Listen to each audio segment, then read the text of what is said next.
اعوذ باللہ من الشیطان الرجیم بسم اللہ الرحمن الرحیم وقال الملک ائتونی بہ فلما جاءہ الرسول قال ارجع الی ربک فاسألہ ما بال النسوة اللاتی قطعن ایدیہن ان ربی بکیدہن علیم قال ما خطبکن اذ راودتن یوسف عن نفسہ قلنا حاش للہ ما علمنا علیہ من سوء قالت امرأۃ العزیز الآن حصحص الحق انا راودتہ عن نفسہ وإنہ لمن الصادقین ذلک لیعلم انی لم اخنہ بالغیب وَأَنَّ اللَّهَ لَا يَهْدِي كَيْدَ الْخَائِنِينَ وَمَا أُبَرِّئُ نَفْسِي إِنَّ النَّفْسَ لَأَمَّارَةٌ بِالسُّوءِ إِلَّا مَا رَحِمَ رَبِّي إِنَّ رَبِّي غَفُورٌ رَحِيمٌ وَقَالَ الْمَلِكُ ائْتُونِي بِهِ أَسْتَخْلِصْهُ لِنَفْسِي فَلَمَّا كَلَّمَهُ قال انک اليوم لدینا مکین امین قال اجعلنی علی خزائن الارض انی حفیظ علیم وکذالک مکننا لیوسف فی الارض یتبوأ منها حیث یشاء نصیب برحمتنا من نشاء ولا نضیع اجر المحسنین وَلَأَجْرُ الْآخِرَةِ خَيْرٌ لِّلَّذِينَ آمَنُوا وَكَانُوا يَتَّقُونَ صدق اللہ العظیم۔ سورۃ یوسف کا یہ رکوع ہے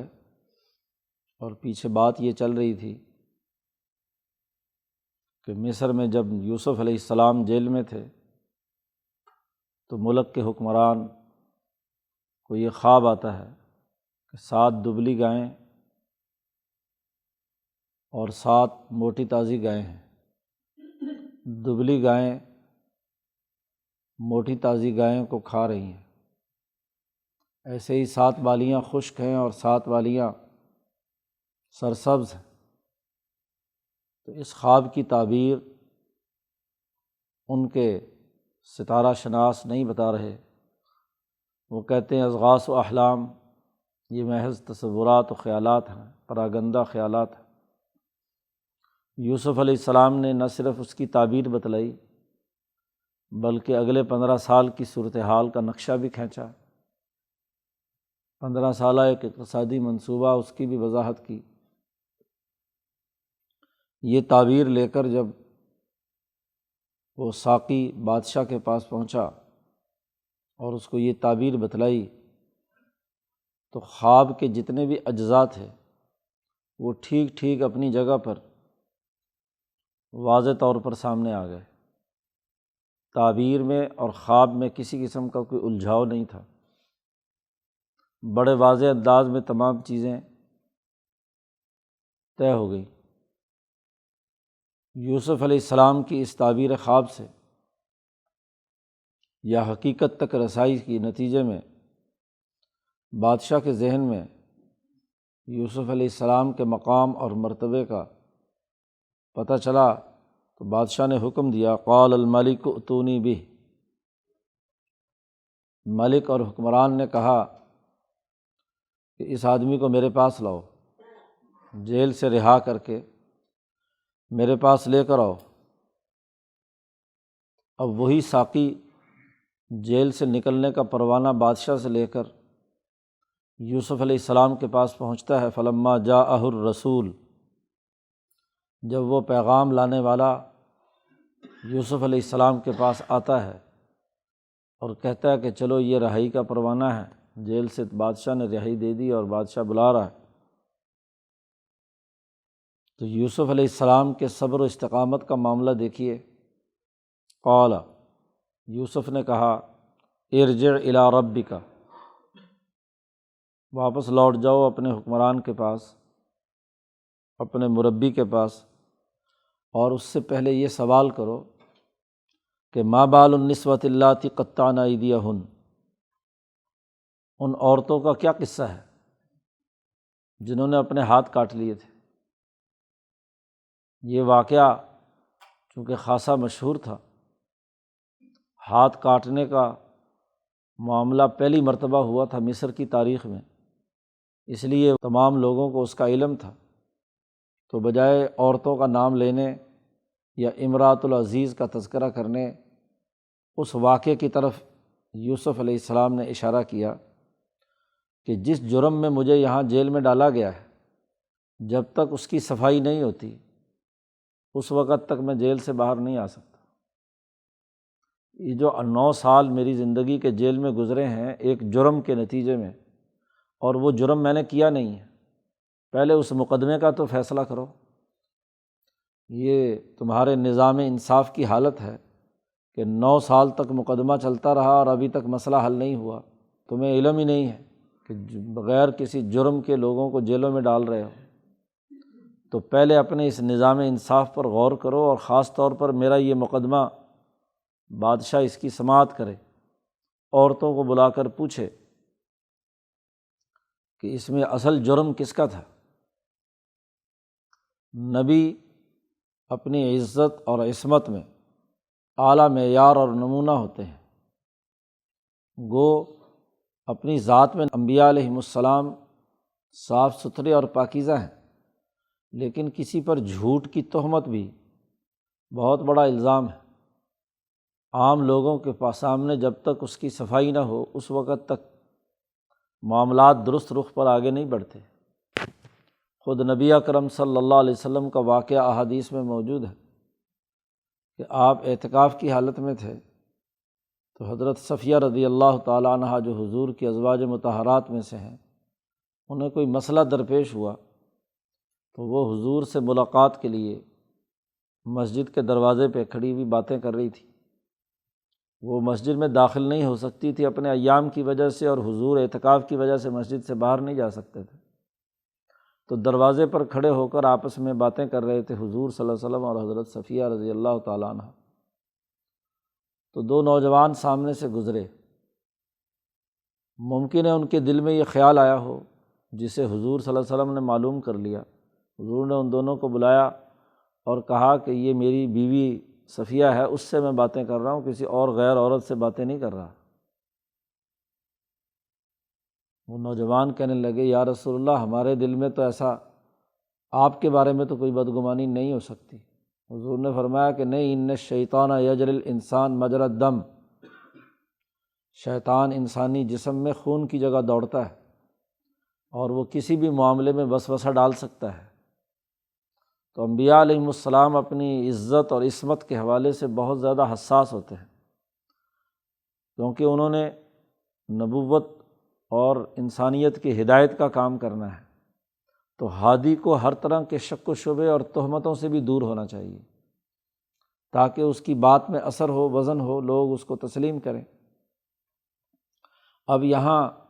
حضرت یوسف علیہ السلام کو رہائی کا پروانہ مل رہا ہے، باہر آ کر بھی تو عدالت میں دوبارہ رجوع کر کے معاملات کروا سکتے تھے، لیکن یوسف علیہ السلام نے یہ گوارہ نہیں کیا کہ جب تک اس مقدمے کا فیصلہ نہیں ہوگا، جب تک مجھے باعزت بری نہیں کیا جائے گا، اس وقت تک میں جیل سے باہر نہیں نکلوں گا۔ اس پر ایک حدیث ہے بخاری میں اور مسلم میں بھی کہ نبی اکرم صلی اللہ علیہ وسلم نے ارشاد فرمایا کہ جتنا طویل عرصہ یوسف علیہ السلام جیل میں رہے، اتنا اگر میں رہتا تو میں فوراً اس پروانہ رہائی پر عمل کر کے باہر آ جاتا، لیکن یوسف نے صبر و تحمل کا مظاہرہ کیا اور اس معاملے کو پہلے طے کرنے کی بات کی۔ اس پر حضرت یوسف علیہ السلام کی تعریف کی ہے۔ یوسف علیہ السلام کی جو اپنی عزت اور عصمت کے حوالے سے جو حساسیت ہے اور اس میں جو صبر و استقامت کا معاملہ ہے، اس کو خاص طور پر نبی اکرم صلی اللہ علیہ وسلم نے واضح کیا۔ تو جاؤ جا کر پوچھو کہ جنہوں نے ہاتھ کاٹا تھا ان عورتوں کا کیا قصہ ہے۔ ان ربی بکیدہن علیم، ساتھ ہی یہ بھی کہہ دیا کہ میرا پروردگار اللہ تبارک و تعالیٰ ان کے مکر و فریب کو اچھی طرح جانتا ہے، کسی مخصوص عورت کا نام بھی نہیں لیا، حالانکہ امرأۃ العزیز زلیخا واضح طور پر اصل مجرم وہ تھی اسی کے کہنے پر، لیکن یوسف علیہ السلام نے کسی خاص عورت کا نام لینے کے بجائے باقی جو اس کی ہمنوا خواتین تھیں تمام خواتین کا مجموعی اظہار کیا کہ ان کا مکر و فریب کو انہوں نے جو جھوٹ اور دھوکہ انہوں نے گھڑا ہے، تو اس سے میرا رب بالکل باخبر ہے اچھی طرح کہ اس میں انہوں نے جرم کیا ہے اور مجھے بغیر کسی جرم کے جیل میں ڈالا گیا ہے۔ چنانچہ بادشاہ صاحب نے تمام عورتوں کو طلب کر لیا، واقعہ مشہور تھا،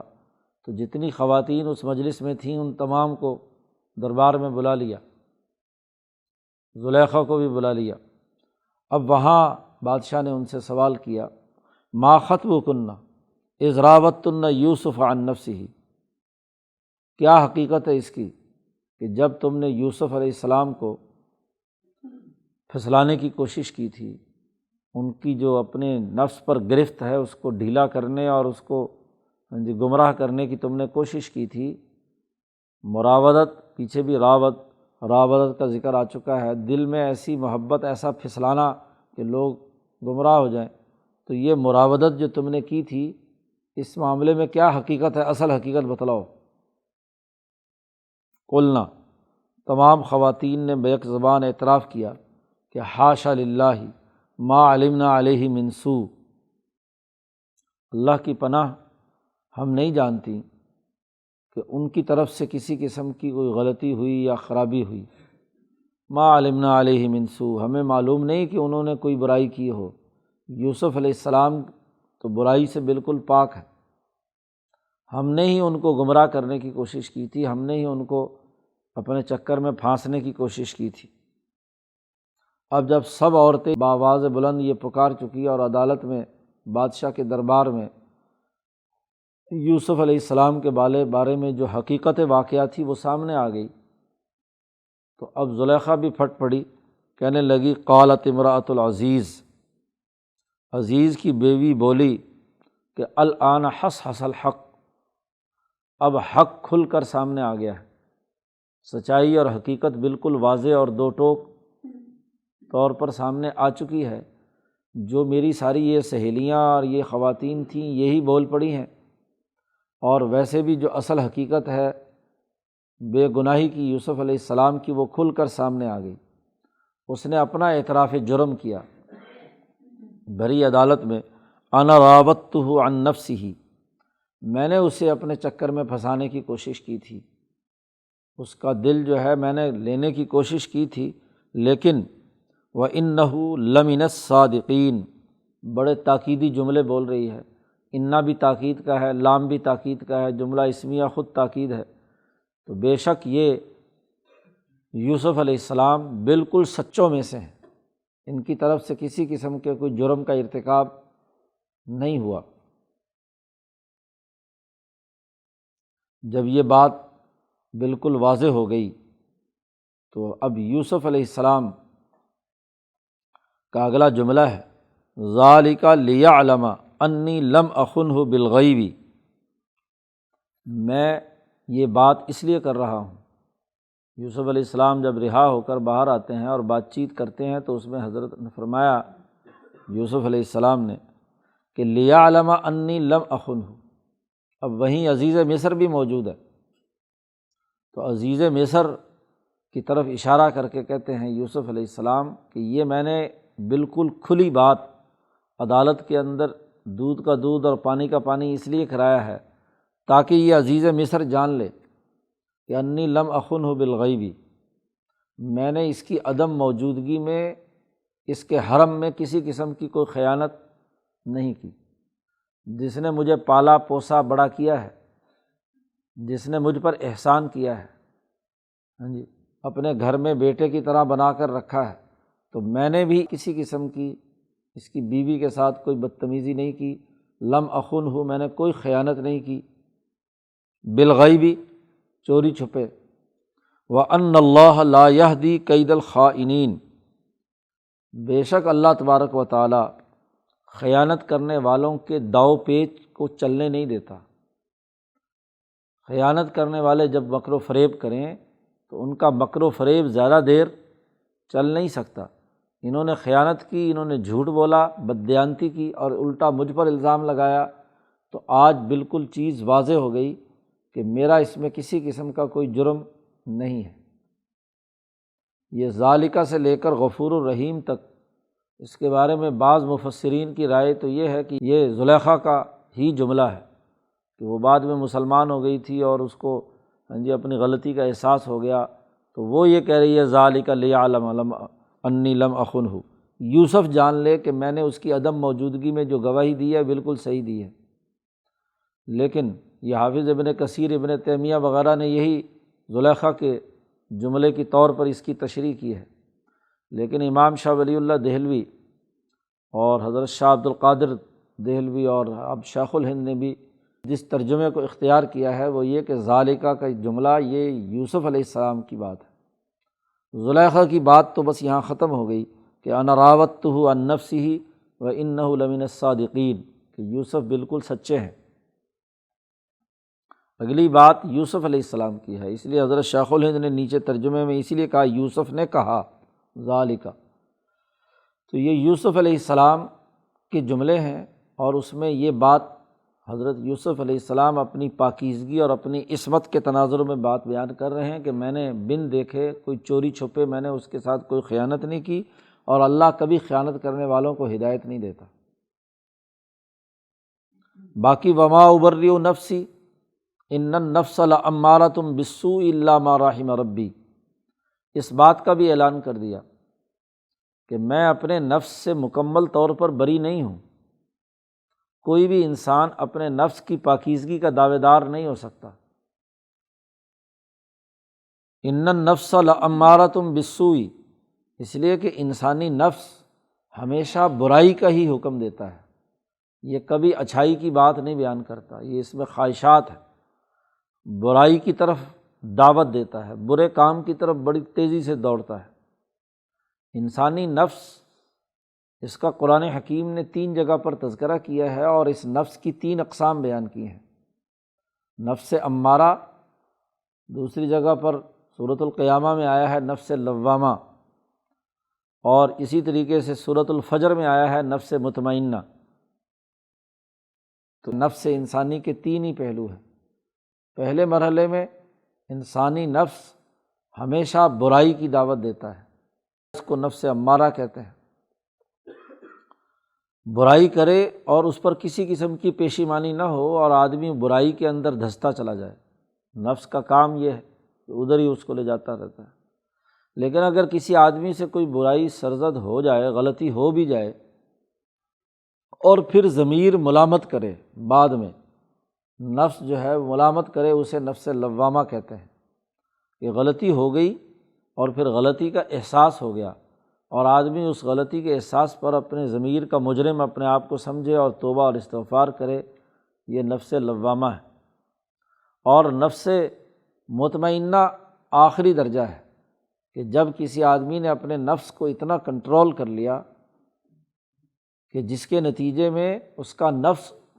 اس کے اوپر وار نہیں کر سکتا، وہ اطمینان کی حالت میں ہے۔ انبیاء علیہم السلام کو تو دنیا میں بھی یہ ایسی صلاحیت اور طاقت پیدا ہو جاتی ہے، جیسے خود حضور صلی اللہ علیہ وسلم نے فرمایا، صحابہ نے پوچھا کہ جب شیطان خون کی جگہ دوڑتا ہے تو کیا آپ کے جسم میں بھی خون ہے؟ تو خون کے اندر شیطان دوڑتا ہے؟ انہوں نے فرمایا کہ ہاں دوڑتا ہے، لیکن میرے شیطان پر مجھے اللہ نے قابو دے دیا، وہ میرے خلاف کسی قسم کی کارروائی نہیں کر سکتا۔ تو وہ نفس گویا کہ مطمئنہ ہو گیا۔ تو جب نفس،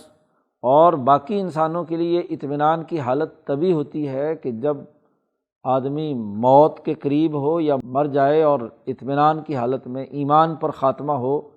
تو پھر کیا ہے، اب شیطان کا اثر، اس کے بعد دروازہ ہی بند ہو گیا تو شیطان کیا اثر کرے گا؟ ان کا نفس مطمئنہ تو موت کے وقت ہوتا ہے۔ اگر وہاں ایمان پر موت آئی،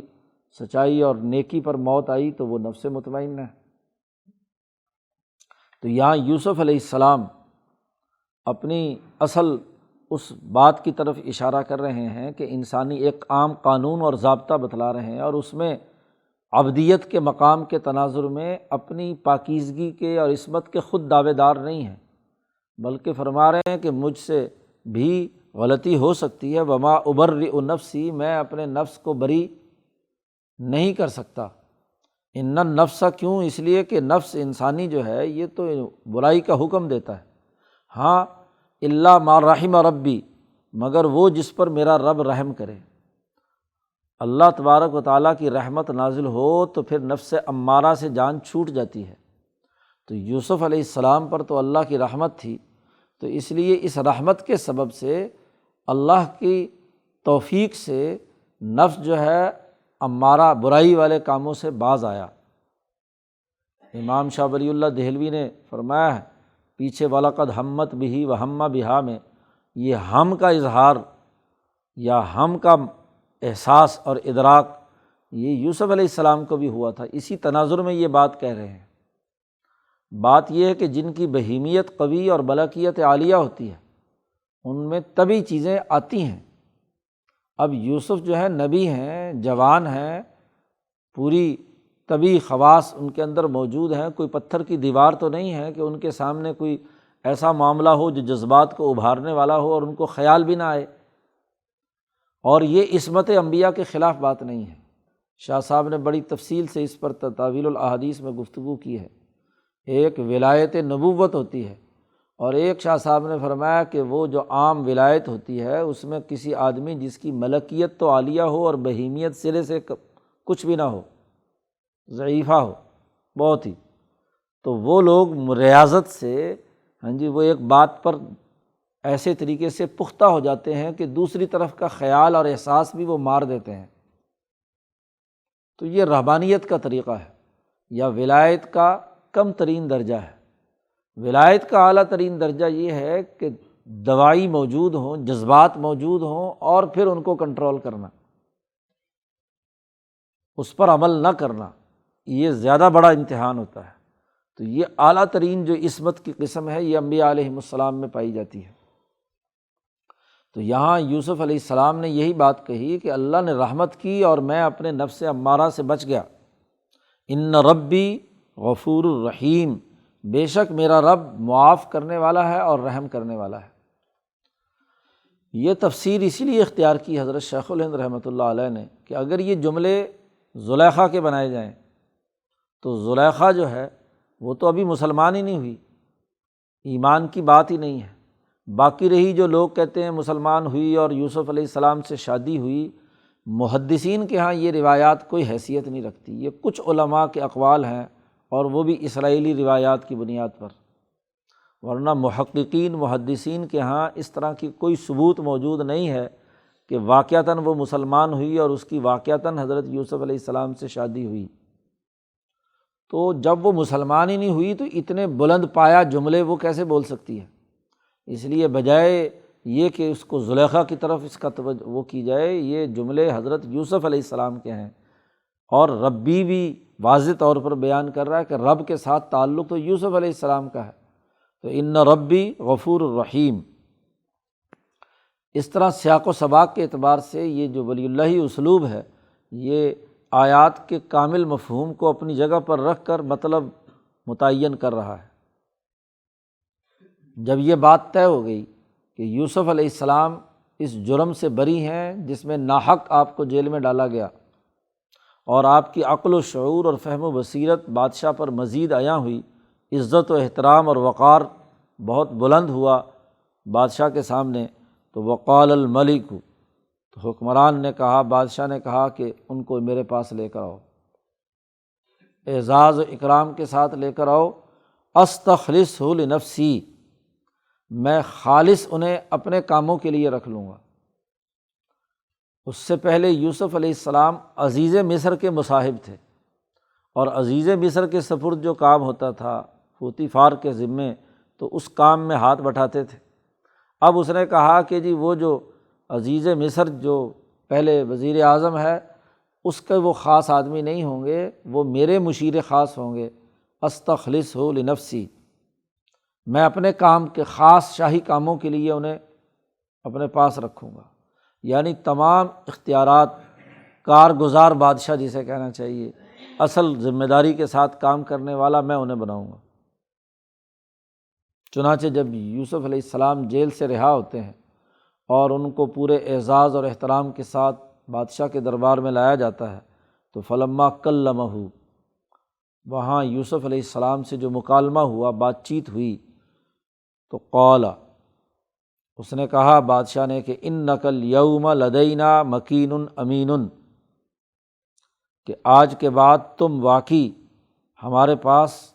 معزز اور مکرم اور امانت دار اور معتبر بن کر رہو گے۔ تمہیں پوری حکومت اور مملکت کی امانت اور اس کی ذمہ داریاں تمہارے ہم سپرد کرتے ہیں، آج کے بعد تم میرے مشیر خاص بن کر یہاں کام کرو گے۔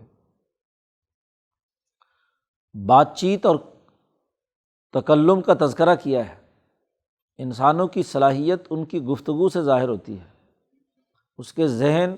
اور اس کے ظرف کا پتہ چلتا ہے ٹیبل ٹاک سے۔ جب آپ گفتگو کرتے ہیں، ایک آدمی بے وقوف اور احمق ہے، معاملات کو سمجھتا ہی نہیں تو وہ اوٹ پٹانگ بولتا رہتا ہے۔ انٹرویو اسی لیے کیے جاتے ہیں کہ جس کے ذریعے سے پتہ چلے کہ یہ آدمی کتنی مہارت رکھتا ہے، کتنی صلاحیت رکھتا ہے، اس میں بات کی کتنا فہم اور سمجھ ہے، معاملہ فہمی کی نوعیت کیا ہے۔ تو آدمی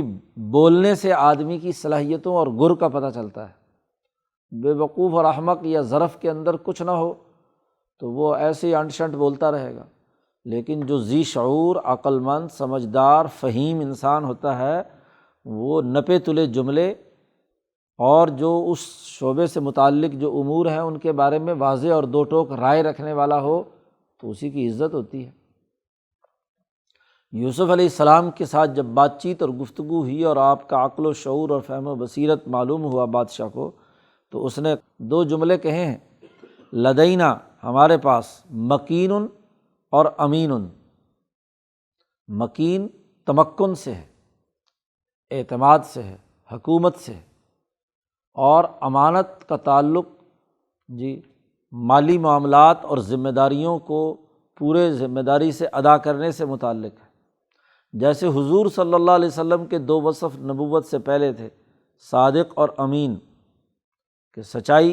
سچائی کی وجہ سے ہی آپ کو وہ تمکنت حاصل تھی کہ لوگ فیصلے آپ سے کراتے تھے، معاملات سچائی کے مطابق آپ سے رہنمائی حاصل کرتے تھے۔ تو آپ تمکنت والے، باوقار، ایک معزز جگہ مقام پر رہنے والے اور امین بن کر رہیں گے۔ یوسف علیہ السلام نے فرمایا کہ محض مشیر سے کام نہیں بنے گا، اگلا مرحلہ بھی ہونا چاہیے، وہ یہ کہ تمام تر اختیارات، زمین کے تمام خزانے میرے کنٹرول میں ہونے چاہیے۔ بس تم آئینی حکمران یا بادشاہ کے طور پر تو رہ سکتے ہو، نظم و نسق کا مکمل کنٹرول میرے پاس ہوگا تو یہ 15 سالہ جو اگلا مسئلہ پیش آ رہا ہے اس کا درست حل کیا جا سکتا ہے۔ اور اگر میرے کام میں مداخلت کی جائے گی اور بادشاہ اپنے اختیارات استعمال کرے گا، جو اپنے خواب کو نہیں سمجھ سکتا وہ سسٹم کیا بنائے اور چلائے گا۔ اس لیے یوسف علیہ السلام کا مطالبہ تھا کہ اجعلنی علی خزائن الارض، کہ میرے قبضے میں دے دو تمام زمین کے خزانے، زراعت، تجارت، صنعت، مالیاتی تمام امور، وہ خزانے، بیت المال، یہ سب کا سب میرے کنٹرول میں دے دو۔ کیوں؟ اس لیے کہ انی حفیظ علیم، میں ان تمام وسائل کا نگہبان اور حفاظت کرنے والا بھی ہوں، اور علیم، اچھی طرح جانتا ہوں کہ کس چیز کو کہاں اور کیسے استعمال کرنا ہے۔ کسی آدمی کے اندر سب سے بڑے وصف دو ہی ہوتے ہیں کہ وہ گرد و پیش میں جو معاملات پیش آئے ہیں ان میں ان تمام چیزوں کی، اس کی جزیات کی حفاظت کر کے ان جزیات کو یاد رکھنے کی اہلیت اور صلاحیت رکھتا ہے۔ ڈیسیژن میکنگ میں سب سے اہم ترین بات یہ ہوتی ہے کہ معاملے کی تمام جزیات آپ کے پیش نظر ہوں تو تب آپ درست طور پر فیصلہ کر پائیں گے۔ اگر آپ کے سامنے کسی معاملے کے کچھ اجزاء ہوں اور دوسرے اجزاء غائب رہیں تو فیصلہ کرتے وقت جو اجزاء حاضر ہیں وہ آپ کے سامنے ہوں گے تو ڈیسیژن غلط ہو سکتا ہے، فیصلہ درست نہیں ہو سکتا۔ اس لیے میں حفیظ، جتنی ذمہ داریاں اس مالیات سے متعلق ہیں میں اس کو اچھی طرح حفاظت کرنے والا نگہبان ہوں، میری نگرانی میں نگہبانی میں تمام چیزیں ہیں،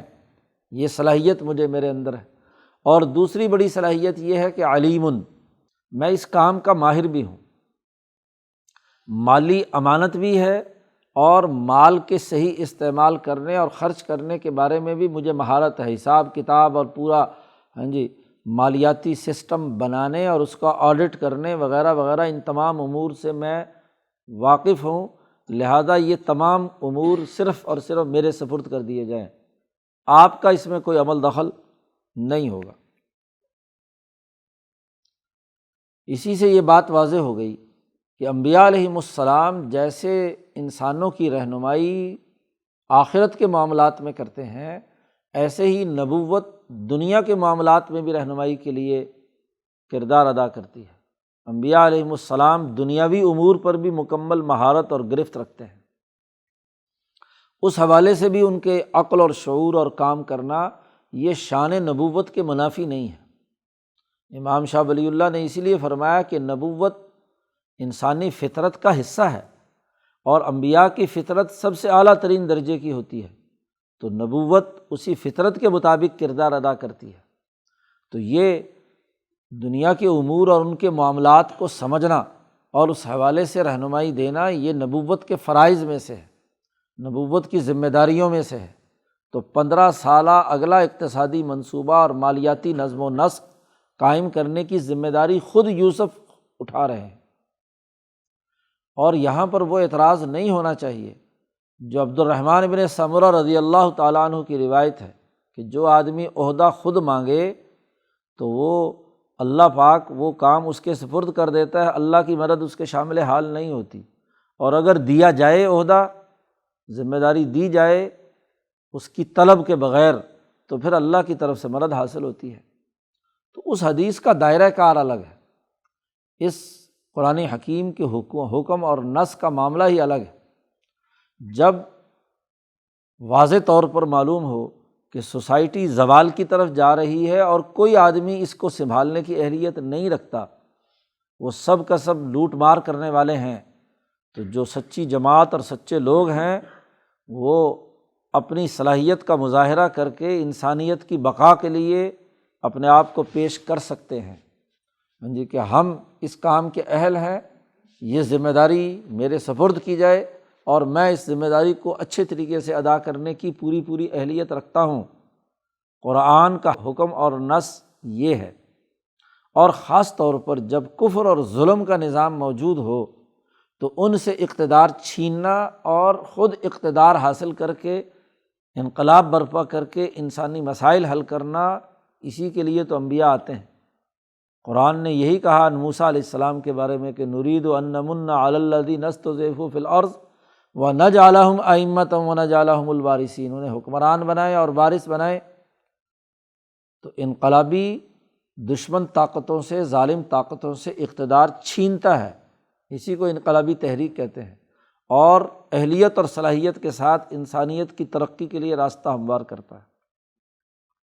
قرآن حکیم کی اس حکم کا تعلق دشمن کے مقابلے پہ ایک سچی جماعت اور سچے افراد کی جدوجہد سے ہے، اور وہ جو عبد الرحمن بن سمرہ رضی اللہ تعالیٰ عنہ کی روایت ہے اس کا تعلق جماعت کے داخلی نظام سے ہے کہ جماعت کے داخلی نظام میں تمام افراد جو اپنی اپنی صلاحیتوں کے مطابق کام کر رہے ہیں، تو وہاں اور لوگ بھی موجود ہیں جو اس طرح کا کام کر سکتے ہیں، تو وہاں ایسی موجودگی میں اپنے آپ کو پیش کر کے عہدہ خود طلب کرنا اس سے منع فرمایا گیا ہے، تاکہ داخلی نظم و نسق کے اندر خلل نہ ہو۔ ہر آدمی کہے کہ جی مجھے فلانے حلقے کا صدر بنا دو، فلانی ذمہ داری مجھے دے دو، تو پھر آپس میں لڑتے رہیں گے، وہ ایک کو نہیں ملے گا تو دوسرے۔ تو وہاں جماعت کے ڈسپلن کو برقرار رکھنے کے تناظر میں یہ بات کہی ہے کہ کوئی آدمی از خود عہدہ نہ طلب کرے، جماعت اگر اس پر کوئی ذمہ داری عائد کرے تو بڑی خوشی سے اسے قبول کر کے اس کو کام کو کرنا چاہیے، لیکن اگر نفسانی خواہش سے انسان یہ کام مطالبہ شروع کر دے تو وہاں پھر اللہ کی مدد شامل حال نہیں ہوتی۔ قرآن حکیم یہ بات بیان کرنے کے بعد کہتا ہے وَكَذَلِكَ مَكَّنَّا لِيُوسُفَ فِي الْأَرْضِ، ایسے ہم نے یوسف علیہ السلام کی حکمرانی قائم کی مصر میں۔ پہلے بھی یہ جو لفظ آیا تھا، وہاں یوسف علیہ السلام ابھی بچے تھے اور کنعان سے آئے ہیں اور وہاں غلامی کے بجائے شہزادے کی حیثیت سے محل کے اندر رہ رہے ہیں، تو وہاں اللہ نے کہا تھا کذالک مکننا لیوسف فی الارض۔ اور اب یوسف علیہ السلام 40-50 سال کی عمر کو پہنچ کر نبوت کے منصب پر فائز ہوتے ہیں اور مصر کے حکمران بن جاتے ہیں، تو اس کو بھی تمکین فی الارض قرار دیا کہ زمین میں ہم نے ایسے ٹھکانہ دیا یوسف علیہ السلام کو، اور ایسی حکمرانی دی کہ یتبوأ منہا حیث یشاء، پوری زمین میں جہاں چاہتے وہ جا سکتے تھے، جو فیصلہ کرنا چاہیں، کسی کو سزا دیں، کسی کو انعام دیں، یعنی مکمل مستقل حکمرانی تھی۔ یتبوأ منہا، اس زمین میں جہاں جگہ جہاں ضرورت ہوتی، جس علاقے میں جا کر نظم و نسق قائم کرنا ہوتا وہاں تشریف لے جاتے، حیث یشاء۔ نصیب برحمتنا من نشاء، ہم اپنی رحمت جس کو چاہتے ہیں پہنچا دیتے ہیں، جن میں صلاحیت، استعداد اور انسانیت کی خدمت کا جذبہ ہوتا ہے، اس کو ہم اپنی رحمت پہنچا دیتے ہیں۔ اور ولا نضیع اجر المحسنین، اور جو احسان کرنے والے، بھلائی کرنے والے لوگ ہیں، ہم ان کے اجر کو کبھی ضائع نہیں کرتے۔ یوسف علیہ السلام نے صفت احسان کا مظاہرہ کیا کہ وہاں تھے عزیز مصر کے گھر میں، تو تمام چیزوں کو باریک بینی سے سمجھا، دیکھا اور سیکھا، اور اس میں جہاں برائی کا معاملہ آیا وہاں اپنے نفس کو برائی سے بچایا۔ جیل میں تھے تو وہاں بھی خیر خواہی اور لوگوں کو سچے دین کی دعوت دیتے رہے، سچائی کی طرف دعوت دیتے رہے، کہتے رہے واتبعت ملۃ آباء ابراہیم واسحاق ویعقوب ما کان لنا ان نشرک باللہ من شیء۔ تو صفت احسان ہر مرحلے میں یوسف علیہ السلام میں تھی، تو ہم نے ان کے اجر کو ضائع نہیں کیا، ان کو حکومت دے دی۔ اور یہ تو دنیا میں ترقی ہے، وَلَأَجْرُ الْآخِرَةِ خَيْرٌ لِّلَّذِينَ آمَنُوا وَكَانُوا يَتَّقُونَ، اور آخرت کا اجر تو ایمان والوں کے لیے اس سے بھی زیادہ بہتر ہے، آمنوں کے لیے، مسلمانوں کے لیے، اور مسلمان ہونے کے ساتھ ساتھ وَكَانُوا يَتَّقُونَ، اور وہ متقی بھی رہے، تقویٰ اور پرہیزگاری اختیار کی، اللہ پر ایمان لانے کے بعد اللہ کے دین کو غالب کرنے، عدل و احسان کا نظام قائم کرنے، امر بالمعروف اور نہی عن المنکر وغیرہ وغیرہ، یہ جو تقویٰ سے متعلق امور ہیں اس پر ان کو سر انجام دیتے رہے، تو ان کے لیے آخرت میں اس دنیا سے بڑھ کر مزید اجر ہے، بہت بڑا انعام ہے۔ تو یہاں اس رکوع میں یوسف علیہ السلام کی حکمرانی تک پہنچنے کا تذکرہ آ گیا، اور حضرت شاہ عبد القادر دہلوی رحمۃ اللہ علیہ موضح میں فرماتے ہیں کہ یہاں تک مکے کے ان مشرکوں کے سوال کا جواب دے دیا کہ جس میں وہ یہ کہتے تھے کہ بنی اسرائیل تو شام میں رہنے والے تھے، فلسطین کے رہنے والے تھے، یہ مصر کہاں پہنچ گئے، موسیٰ علیہ السلام ان کو نکال کر لائے مصر سے واپس۔ تو اس کا جواب دے دیا کہ یوسف کے علیہ السلام کے زمانے میں یوسف جب وہاں کے حکمران بنے تو بنی اسرائیل وہاں پر منتقل ہوئے۔ تو یہاں یوسف علیہ السلام کی حکمرانی کا گویا کہ اس رکوع میں وضاحت کے ساتھ اعلان کر دیا۔ اب آگے اگلا مرحلہ شروع ہوتا ہے 15 سالہ اقتصادی منصوبے کا، اور اس سے متعلق امور اگلی رکوعوں میں آ رہے ہیں۔ اللہ تعالیٰ قرآن حکیم کو سمجھنے اور اس پر عمل کرنے کی توفیق عطا فرمائے۔ اللہم